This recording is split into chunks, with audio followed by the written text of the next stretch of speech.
Mon voyage était en Amérique latine. Et j'ai choisi deux pays sur lesquels je voulais travailler sur des partis politiques. C'était l'Argentine et le Venezuela. Et puis je me suis dit, comme je suis en Amérique latine, j'aimerais bien quand même aller au Mexique. Donc j'ai passé un certain temps en Argentine à commencer l'étude d'un parti politique qui était l'Union civique radicale intransigeante et qui était devenu le mouvement de Desarrollo et Intégration. Intégration et Desarrollo. Parce que j'avais été disciple de François Pérou et donc ses idées sur le développement me passionnaient. J'arrive, je vais voir les gens de ce parti, les leaders, etc. Et je m'aperçois, et ils me mettent tout de suite au courant de leurs activités, qu'ils tentent d'avoir un coup d'État contre le président Ilia, et que ce qui les intéressait, c'est, non pas que je les conseille sur le coup d'État, mais de m'expliquer pourquoi ils préparaient un coup d'État et pourquoi les militaires étaient des gens formidables qui allaient remettre le pays en marche grâce à eux, etc. Bon, j'ai quand même fait un petit truc en revenant, un petit livre sur le mouvement Frondizi, etc. Bon. Ensuite, je vais au Venezuela, et là, c'était une vraie démocratie, mais avec des empoignades tropicales qui m'ont semblé totalement excessives, inutiles, souvent incompréhensibles. Bon, je passe. J'arrive au Mexique, et là, je ne dirais pas tout n'était que volupté, mais tout n'était que calme, sérieux, un pays un peu triste, capitale, où tout semblait fonctionner parfaitement, ce qui n'était pas le cas du Venezuela. Splendide palais coloniaux, la couleur un peu triste de la pierre, glissante, la pierre volcanique. Les hommes politiques étaient sérieux, ils ne souriaient jamais, ils étaient un peu tristes aussi. Et très, ils semblaient, dans leur gravité, extrêmement conscients de leur rôle. Il y avait des pièces de monnaie, même des pièces de monnaie en argent. À l'époque, il y avait une pièce de 1 peso en argent. Ce pays tout à fait extraordinaire. Et j'ai eu l'impression, qui m'a suivi toute ma vie, qu'il y avait là une exception mexicaine. Et ce livre est un livre sur l'exceptionnalité du Mexique. Et sur l'exception du Mexique, vous allez me dire, tous les pays sont exceptionnels, en Amérique latine, dans le monde. Non. Non, parce que si on regarde l'histoire du Mexique, et pourquoi j'ai utilisé l'histoire pour essayer d'expliquer cette exception, le Mexique va souvent à contre-courant de l'Amérique latine. Je ne citerai que trois cas. 1930, en Amérique du Sud, vous avez des coups d'État plutôt de droite qui rétablissent, qui restaurent le pouvoir des oligarchies, entre guillemets. Hein. Au Mexique, vous avez l'ouverture dans un nombre de pays, que ce soit l'Argentine, le Pérou, le Brésil, d'une période d'instabilité. Donc là, au Mexique, c'est la période où le régime révolutionnaire se stabilise, s'institutionnalise, et où vous avez avec Cárdenas une ouverture à gauche. Vous avez un gouvernement qui soutient les républicains espagnols, pendant que dans l'Amérique du Sud, c'est plutôt du côté de l'Italie fasciste ou de l'Allemagne nazie qu'on regarde. Voilà, ils vont en contre-courant. Dans les années 60, vous avez toute une série de coups d'État militaires au nom de la lutte pour la défense des frontières idéologiques, contre la subversion, etc. Qu'est-ce qui se passe au Mexique? Vous avez un président comme López Mateos qui dit « Moi, je suis un président d'extrême gauche ». Évidemment, dans le cadre de la Constitution. Ça, c'est très mexicain. Mais ça va contre-courant. Et puis même, tout près de nous, vous avez au Mexique un régime qualifié que de régime autoritaire. Tous les régimes autoritaires dans le monde, occidental, en Europe ou en Amérique latine, se retirent, disparaissent. Au Mexique, comme si rien ne s'était passé. Il a fallu attendre 2000. Oui, il y a une exception mexicaine. Je prends ces exemples, on pourrait en prendre d'autres, j'ai essayé de recenser dans le livre. Alors, vous me direz, et c'est ce que je voudrais vous expliquer aussi, parce que c'est une question qui était sous-jacente à la première question qu'a posée Jean-Michel Blanquer, c'est pourquoi j'ai si peu écrit sur le Mexique. Parce que j'ai quand même pas mal écrit sur l'Argentine, un peu sur le Brésil, et c'est le premier livre que j'ai écrit sur le Mexique. Alors j'ai écrit des petites choses qui se référaient au Mexique dans les articles, mais pas de livre. Bon, je suis souvent venu au Mexique. J'y ai passé 3 ans extraordinaires comme ambassadeur, à un moment clé de l'histoire contemporaine du Mexique. Et j'ai continué à m'intéresser à cette problématique mexicaine et à cette énigme qui était pour moi le Mexique. Alors, est-ce que parce que le Mexique me fascinait, vous savez, c'est le syndrome de Méduse, la fascination qui paralyse. J'ai été paralysé. Je n'ai rien écrit. Il valait mieux peut-être que je n'ai rien écrit, parce que peut-être si j'avais écrit ce livre, je n'aurais jamais été ambassadeur au Mexique. Ça, c'est un autre problème, franco-français, ou franco-mexicain d'ailleurs aussi. Peut-être parce que j'étais un peu impressionné, un peu intimidé par les milliers de livres qu'on écrit, surtout aux États-Unis, sur le Mexique.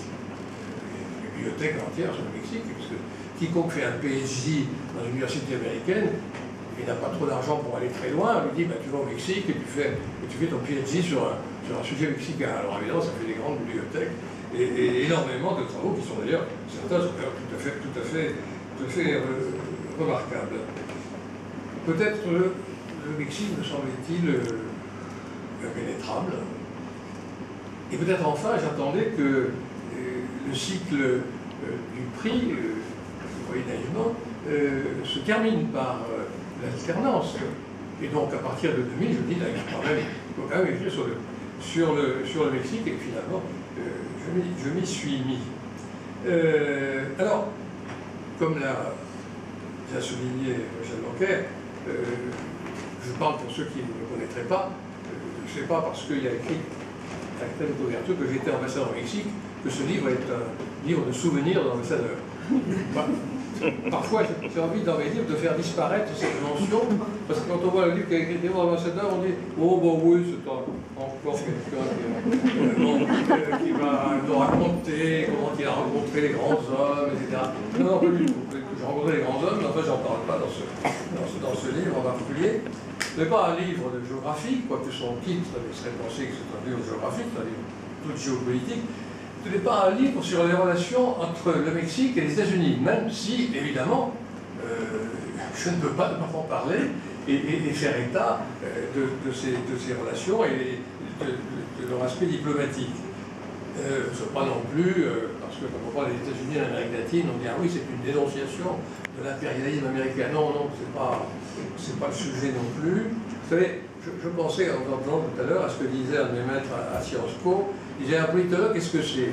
Ben, c'est quelqu'un qui, s'il savait plus de droit, plus d'économie, plus d'histoire, plus de statistique, ferait tout autre chose. Voilà. C'est pour ça que c'est un livre de sciences politiques. Voilà.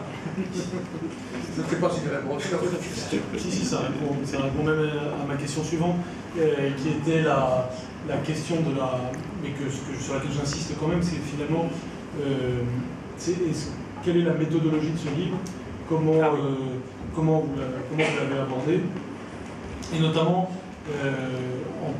en parlant de cela, d'une certaine façon, ça vous conduira sans doute à parler pas seulement de ce livre, mais de vos précédents livres aussi, c'est-à-dire comment vous mêlez la question chronologique aux différents thèmes sur lesquels vous insistez sur le Mexique. Je voudrais revenir un peu en arrière sur ce que vous avez dit tout à l'heure. Vous suggériez un excellent titre. Normalement, il est pris. L'Empire du Milieu, c'est déjà pris ailleurs. Donc, on pourra revenir là-dessus, parce que les Mexicains, on dit nous sommes un pont entre le nord et le sud, etc. Bon, tout ça, ça fait partie de la vie politique mexicaine et de la façon dont les Mexicains veulent identifier leur situation géopolitique. Alors, pour ce qui est de la méthode, je n'ai rien dit dans l'introduction de ce livre. J'ai un peu parlé dans l'introduction du précédent, mais il est évident que dans leur grande sagesse, les éditeurs, oui, c'est pas la peine de répéter quelque chose. J'ai toujours pensé que chose banale, simple, c'est qu'on ne peut pas comprendre un événement ou une institution autrement que comme un aboutissement. Et que par suite, il faut en suivre l'itinéraire, il faut en suivre la trajectoire. Alors que vous appelez ça pompeusement méthode génétique, ou plus pompeusement encore, mais c'est pas de moi, sociologie historique du présent, il y a un certain nombre de bons esprits, comme Stockpol et autres, qui ont cette méthode. Je ne suis pas le seul, évidemment. Ce n'est pas non plus un livre qui est un livre d'histoire, c'est un livre de sciences politiques qui utilise, entre autres, l'histoire parce qu'il est nécessaire, pour comprendre une situation, de savoir d'où elle vient. Et évidemment, pour savoir où elle va, il faut savoir aussi quelles en sont les origines. Voilà, c'est assez simple.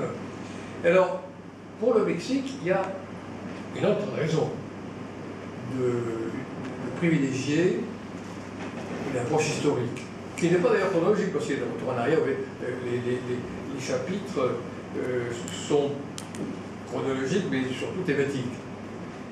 C'est qu'il y a une histoire officielle, il y a un récit officiel, il y a un récit national. Et ce récit national, c'est ce qui est accepté comme représentant l'identité du Mexique. Et ce récit national, c'est pas exactement l'histoire du Mexique. C'est ce qui a été construit quand on a construit le Mexique post-révolutionnaire, dans lequel il y a des bons et des mauvais, il y a ceux qui sont canonisés, ceux qui sont marginalisés, etc. Et ça, il faut le savoir, parce que si on reprend le récit national, on n'explique rien et on ne peut pas interpréter le Mexique. Le Mexique est quand même un pays tout à fait extraordinaire, et j'en parle avec toute la passion que j'ai pour le Mexique, et l'admiration pour le Mexique. Parce que j'ai beaucoup d'admiration, comme vous le verrez, même si parfois il y a des déceptions qui peuvent heurter mes amis mexicains. Et c'est quand même extraordinaire que les deux héros canonisés de la Révolution mexicaine soient deux hommes qui ont été assassinés par la Révolution mexicaine. Zapata et Villa. Ce sont les vaincus qui sont les vainqueurs dans le panthéon national. Bon, c'est quand même assez curieux. Bon, on pourrait multiplier les exemples. Il y a un récit national, beaucoup de peine à remettre à la place qu'il mérite Porfirio Díaz, par exemple. Porfirio Díaz était nécessairement un mauvais. Bon, il a créé le Mexique moderne, il a créé les chemins de fer, il a créé une partie de l'économie mexicaine moderne, et en aucun cas il n'a été le vassal des États-Unis, comme on le présente souvent, etc. La révolution mexicaine n'a pas été une révolution paysanne non plus. Non. Mais là aussi, on a recréé, on a inventé le Mexique. Et un pays qui s'invente, c'est un pays qui a une créativité extraordinaire. Et je crois que la stabilité du Mexique, sans quoi le Mexique ne serait pas ce qu'il est aujourd'hui et ce qu'il sera demain, c'est dû à cette invention du Mexique, à partir de la Révolution, à partir de 1910. Et c'est là qu'on arrive aux États-Unis, c'est que le Mexique se réinvente ou s'invente parce qu'il a besoin d'avoir une position défensive en raison de la situation géopolitique. Hein, quand on a dit pauvre Mexique, etc., la formule de Porfirio Díaz, on n'a rien dit du tout. Il faut voir que toute l'histoire contemporaine du Mexique, à partir de 1910, c'est une façon de s'arc-bouter contre les États-Unis, parce que les États-Unis avaient pris la moitié du territoire national. Alors, défensif, oui, mais défensif, pas simplement contre les États-Unis, parce que c'est rétroactif. Défensif contre l'Espagne, défensif contre la France et défensif contre les États-Unis. Parce qu'on ne dit pas toujours que c'est contre les États-Unis. Il y a toute une culture qui est une culture de défense du Mexique contre le monde extérieur. Et tout ça, c'est dans la Constitution de 1917. Et quand il faut y toucher, comme maintenant on s'interroge sur la nationalisation du pétrole en 1938, eh bien, c'est un problème capital, c'est un problème central, parce que finalement, ce qui reste de cette Constitution de 1917, qui peu à peu a été révisée dans ses aspects les plus défensifs, notamment en ce qui concerne les investissements, eh bien, il reste la régie des pétroles, l'obligation de l'État de rien céder, ni du sous-sol, ni de ce qui est fait des richesses du sous-sol. Ce qui m'a toujours étonné dans l'affaire de Pemex, je comprends très bien que la régie des pétroles soit au niveau national, que le sous-sol, comme en France, appartienne à la nation, mais j'ai jamais compris pourquoi la distribution de l'essence devait être exclusivement le monopole de la nation. Ce qui fait qu'on manque de pompe à essence au Mexique. Quiconque a voyagé au Mexique, il n'y a pas assez de stations-service. Bon, et pourquoi les transports du pétrole devraient être uniquement le monopole de la régie publique des pétroles? Alors, tout ça, ce sont les éléments qui ont formé le Mexique moderne et qui partent de ce récit national. Voilà. Alors, c'est vrai qu'il